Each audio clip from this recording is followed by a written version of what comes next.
뉴스타파의 또 다른 특종.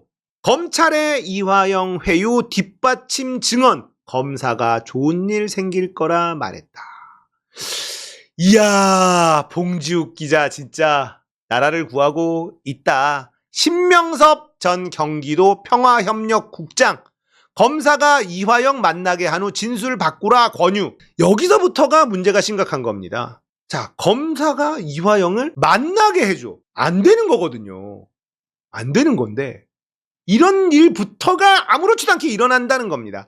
자, 신 전 국장이 지난해 구속 수감된 상태에서 검사의 요청으로 3차례 수원지검에 출정해서 이화영 부지사를 만났다.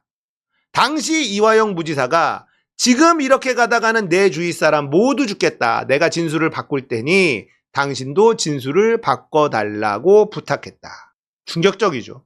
검사가 처음엔 이화영 부지사와 둘이 만나게 했는데 나중에는 검사도 내게 그에 맞춰서 진술을 바꾸라고 회유했다. 검사가 직접 나한테 회유했다라는 말까지 합니다. 진술을 바꾸면 당신에게 좋은 일이 일어날 것이라는 취지의 말도 했다. 여기서 좋은 일이란 신 전 국장의 석방을 뜻한다. 석방도 있고요. 신 전 국장의 일터 여기도 다 털고 있었단 말이에요.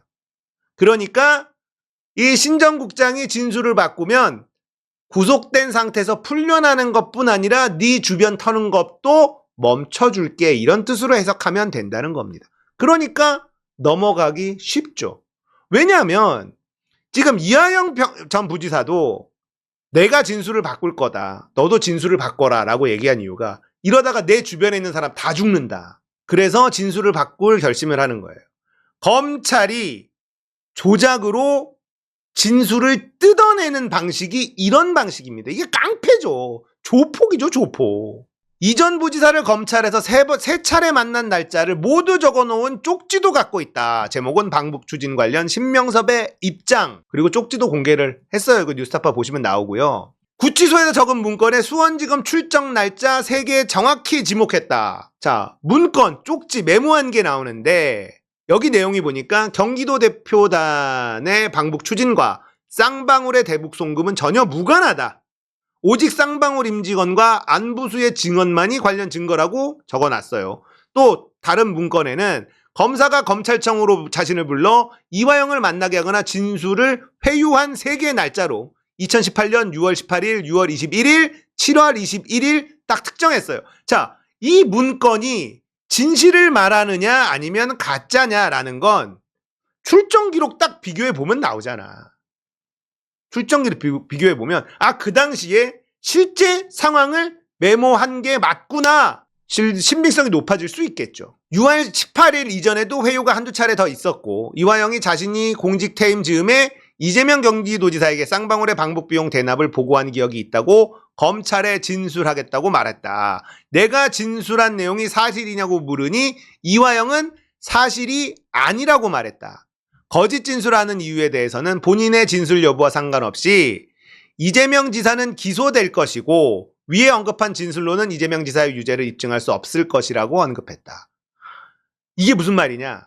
이화영이요. 이화영 전 부지사가 신 전 차장한테 진술을 자기가 바꾼다. 이재명 경기도지사에게 쌍방울 방북 비용 대납을 보고했다라고 검찰한테 진술할 건데, 그래서 이 양반이 그게 사실이냐라고 하니까 아니다. 사실은 아닌데 내가 어떻게 진술하든 이재명은 기소가 돼. 근데 이화영 본인이 내가 진술한 걸로만으로는 이재명 지사의 유죄를 입증할 수 없어. 그래서 나는 주변 사람들을 살리기 위해서 이재명도 죽지는 않을 것 같으니 진술을 번복한다. 그러면서 그 진술을 번복할 때 몇 월 며칠 몇 시에 보고했습니다라고 했는데 그때 이재명 지사가 다른 데 스케줄이 있었다는 거 아니에요. 알리바이가 있는 날로 진술을 한 적이 있습니다. 그러니까 주변 사람들까지 다 탈탈 터니까 너무 괴로웠고 내가 진술을 안 한다 하더라도 이재명 지사는 기소될 것 같고 그러니까 진술을 번복하기로 결심했다. 그리고 이 신 전 차장한테도 회유를 했다는 거야. 나도 진술을 바꿀 테니까 너도 진술을 바꿔라. 이렇게 얘기를 했다는 거죠. 재판 어차피 길게 진행될 거고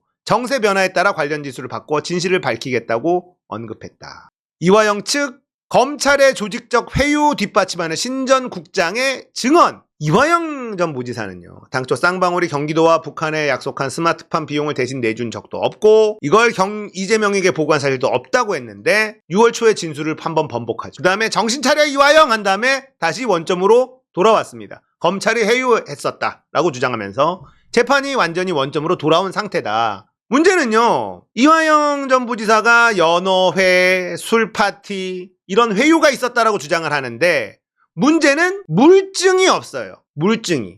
왜냐면 검찰이 계속 막으니까 방법이 없죠. 이런 상황에서 이게 나왔다는 겁니다. 대북 송금 사건의 내막을 잘 알만한 위치에 있었던 신명섭 전 국장까지 검사의 회유와 압박을 추가로 폭로했다. 검찰이 위증죄로 나를 수사하고 있는 상황이라 그동안 불이익 받을까봐 말을 못했다.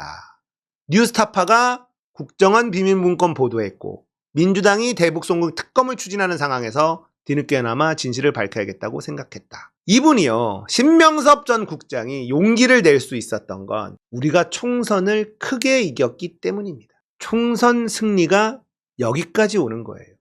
총선 패배했으면 이런 증언이 아예 안 나옵니다. 이재명 엮여서 이걸로 감옥 갔을 거예요. 대북 송금으로. 총선 졌으면 모든 재판에서 이재명에게 불리한 진술들이 쏟아져 나왔을 거고요. 아무 죄 없이 이재명은 감옥 가고 거기서 정치 생명 끝나고 대한민국 박살 났을 겁니다. 총선에서 우리가 크게 이겼기 때문에 이런 일들이 벌어지고 있는 거예요. 선거는 그만큼 중요합니다. 자, 대북 송금 끝났어요. 대북 송금은 끝났습니다. 이재명 대표까지 엮을 수 있는 방법이 없습니다. 여러분, 검찰이요, 이화영 부지사한테 15년을 구형했죠. 15년. 근데 김성태한테는 집행유예 나올 수 있는 구형을 했어요. 정신 나간 인간들 아닙니까? 북한한테 돈을 준 놈이 있는데 국가보안법도 걸지도 않고 외환관리법 위반 하나만 기소했어요. 주가 조작 기소 안 했습니다. 근데 이화영은요, 있는 거 없는 거 다 끌어모아가지고 15년 구형을 했어요. 이게 대한민국 법을 수호하는, 법을 집행하는 기관 맞습니까? 깡패놈들이지, 조폭놈들이지. 검찰은 개혁의 대상이 아니에요. 검찰 개혁 불가능합니다. 검찰은 그냥 해체해야 돼요. 해체. 검찰이란 이름도 없애고 검사라는 이름도 없애야 됩니다. 개혁할 수 있는 존재들이 아니에요. 기소청으로 바꾸고 기소관으로 바꿔야 돼요. 윤석열이 검찰의 역사에 종지부를 찍었다. 이렇게 만들어야 됩니다. 개혁? 안 됩니다. 그 꿀맛을 얘네들이 잊을 수 있어요? 그 꿀맛을? 그 권력의 단맛을? 어떻게든 그 권력을 다시 되찾아오려고 노력할 거고 자신들이 가지고 있는 힘을 어떻게든 민주진영에 쓰려고 할 겁니다. 그렇기 때문에 검찰은 개혁의 대상이 아니에요.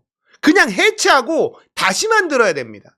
그리고 기소청을 만들어서도 이걸 견제하는 여러 가지 장치들을 해야 됩니다. 기소 배심원 제도 같은 것도 있고요. 검찰이 얼마나 꿀 같은 권력을 갖고 있었습니까? 법 위에서 군림하면서 얼마나 떵떵거리고 살았습니까? 근데 윤석열과 그 라인들의 한심한 권력 욕심 때문에 모든 걸 다 잃게 됐다라고 역사에 기록해야 된다.